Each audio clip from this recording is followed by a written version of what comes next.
কাতলা মাছ ভাপার জন্য আমি এখানে নিয়ে নিয়েছি কাতলা মাছ। মাছের মধ্যে দিয়ে দেব স্বাদ মতো লবণ,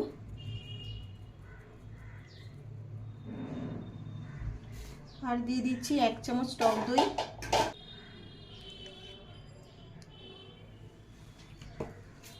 সামান্য একটু লেবুর রস,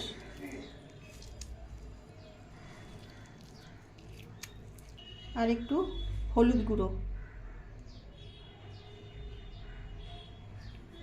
সব কিছু দিয়ে মাছটাকে ভালো করে আমি মাখিয়ে নিচ্ছি।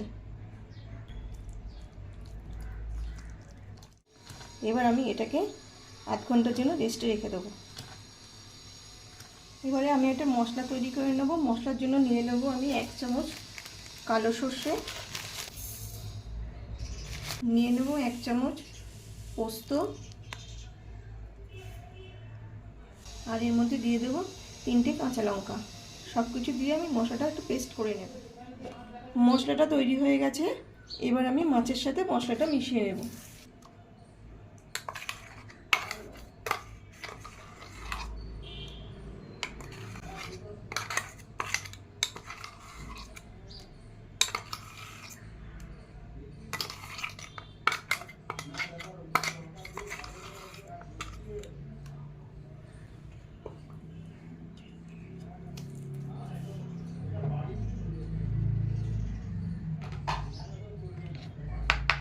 এর মধ্যে দিয়ে দেব একটু গুঁড়ো লঙ্কা, দেব সর্ষের তেল,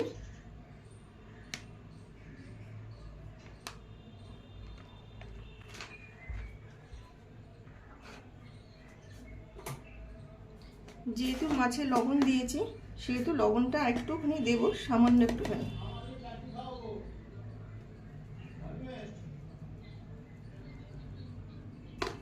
এবারে আমি এটা মিক্সার জারটা ধুয়ে অল্প একটু জল দিয়ে দেবো, যাতে মাছের তলাটা পুড়ে না যায়।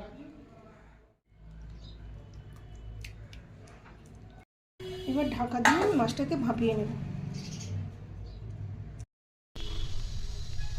গ্যাস অন করে আমি এটা ডেচকি বসিয়ে দিয়েছি। ডেচকির মধ্যে দিয়ে দিয়েছি জল, তার উপরে একটা দিয়ে দিয়েছি স্ট্যান্ড।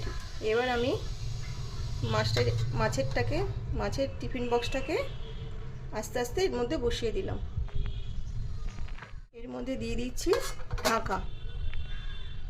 এবার মিডিয়াম টু লো ফ্লেমে মাছটাকে সেদ্ধ হতে দেব। তাহলে বন্ধুরা তৈরি হয়ে গেল আমার কাতলা মাছ ভাপা।